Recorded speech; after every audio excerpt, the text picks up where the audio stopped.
বাৰু তুমি কোৱাচোন বাতৰি কাকত আৰু ৰেডিঅ'ৰ ডিফাৰেঞ্চ কি? অঁ, ৰেডিঅ' আৰু বাতৰি কাকতৰ ডিফাৰেঞ্চ ন?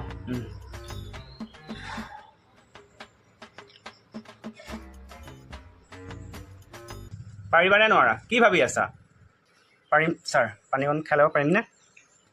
খোৱা। প্ৰশ্নবোৰ টানকৈ গৈ আছে ছাৰ।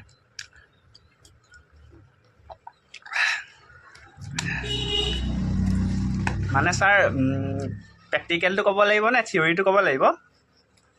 যি জানা তাকে কোৱা। যাম।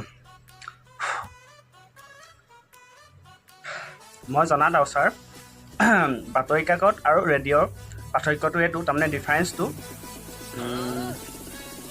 মই জনাত ছাৰ বাতৰি কাকতত আমি কেঁচা পিঠাগুড়ি লৰাব পাৰোঁ আৰু ৰেডিঅ'টোৰ ওপৰত নোৱাৰোঁ, হয়নে ছাৰ? হয়নে ছাৰ? মই যিটো জানো আৰু সেইটো কৈছোঁ। অ'ৰা কি বকি আছা এইবোৰ?